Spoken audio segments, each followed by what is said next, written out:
1995ல பார்த்தீங்கன்னா நிஃப்டி 50 வந்து 1000 பாயிண்ட்ஸ் ரேஞ்சில் தான் இருந்துச்சு. ஆனால் இப்போ பார்த்தீங்கன்னா 26,000 பக்கமாக போயிருக்கு. எப்படி இவ்வளோ பெரிய பாயிண்ட்ஸ் அதிகமாச்சு, இந்த எப்படி நம்பர் கால்குலேட் பண்ணுறது என்று லைவ் எக்ஸாம்பிளாக பார்க்கலாம். மார்க்கெட் ஸ்ட்ரீம் சேனல் பார்க்குற அனைத்து நண்பர்களுக்கும் வணக்கம். வாங்க வீடியோக்குள்ளே போகலாம். முதல்ல நிஃப்டி 50னா என்னென்னு பார்க்கலாம். இந்தியாவில் தௌசண்ட்ஸ் ஆஃப் கம்பெனிஸ் இருக்குது, எல்லாத்தையும் ட்ராக் பண்ண முடியாது. ஸோ என்எஸ்சி டாப் 50 கம்பெனிஸை செலக்ட் பண்ணி ஒரு சிங்கிள் நம்பராக கொடுத்துருக்காங்க. இதுதான் நிஃப்டி 50. சிம்பிளாக சொல்லணுன்னா, இந்தியன் கிரிக்கெட் டீமில் பெஸ்ட் 11 பிளேயர் செலக்ட் பண்ணுவாங்க இல்லையா, அதே மாதிரி தான் இந்தியாவில் உள்ள பெஸ்ட் 50 கம்பெனிஸ் நிஃப்டி 50ல் இருக்குது. இந்தியாவில் மார்க்கெட் கேபிட்டல் அதிகமாக உள்ள கம்பெனிஸ்லாம் எதெல்லாம்னு பார்த்தீங்கன்னா, Reliance, HDFC, Bharti Airtel, SBI, ICICI bank, TCS. So இதெல்லாம் top leading market capital companies. ஃபார்முலாவுக்கு போகிறதுக்கு முன்னாடி ஃப்ரீ ஃப்ளோட்டிங் ஷேர்ஸ்னால் என்னென்னு பார்க்கலாம். ஒரு கம்பெனிக்கு டோட்டல் ஷேர்ஸ் இருக்கும். அதை பார்த்திங்கன்னா ப்ரொமோட்டர்ஸ் வந்து அவங்க ஷேர்ஸை ஹோல்ட் பண்ணுவாங்க. அது கிட்டத்தட்ட லாக்டு ஷேர்ஸ் மாதிரி இருக்கும். அதுவே மார்க்கெட்டில் ஷேர்ஸை வெளியே விட்டுருப்பாங்க. ஸோ இது பார்த்திங்கன்னா ஃப்ரீ ஃப்ளோட்டிங் ஷேர்ஸாக இருக்கும். இது வந்து நார்மல் பப்ளிக் கிட்ட இருக்கும், மியூச்சுவல் ஃபண்ட் கம்பெனி கிட்ட இருக்கும், இல்லை இன்ஸ்டிடியூஷனல் கம்பெனிஸ் கிட்ட இருக்கும். So only public available shares அது மட்டும்தான் ஃப்ரீ ஃப்ளோட்டிங்காக ட்ரேட் பண்ண முடியும்.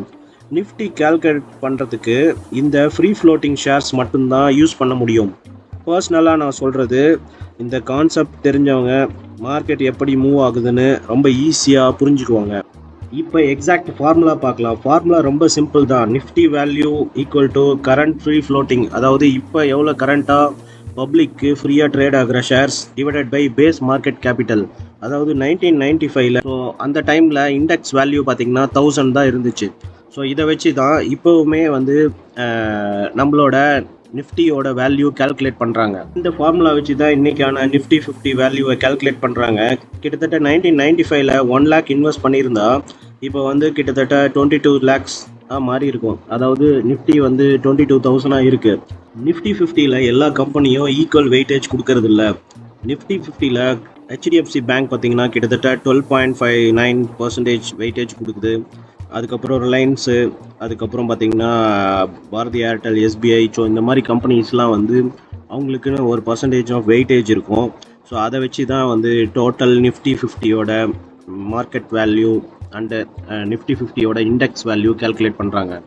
சிம்பிளாக சொல்லணுன்னா, இந்த வெயிட்டேஜ் உள்ள ஸ்டாக்ஸ்லாம் ஃபால் ஆகும்போது நிஃப்டியும் ஹெவியாக ஃபால் ஆகும்.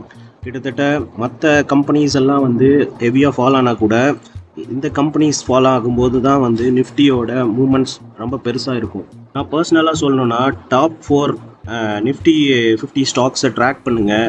ஸோ இதை ட்ராக் பண்ணும்போதே உங்களுக்கு வந்து நிஃப்டியோட டைரக்ஷன் ஈஸியாக கெஸ் பண்ணலாம். உங்களுக்கு இன்னொரு கேள்வி எழலாம், எப்பயுமே இந்த நிஃப்டி 50 ஸ்டாக்ஸ் வந்து சேமாக தான் இருக்குமா? ஆனால் இது செமி ஆனுவலாக 6 மந்த்துக்கு ஒருக்கா பர்ஃபார்மன்ஸ் பேஸ் பண்ணி இதை ரிமூவ் பண்ணுவாங்க, புதுசாக ஆட் பண்ணுவாங்க.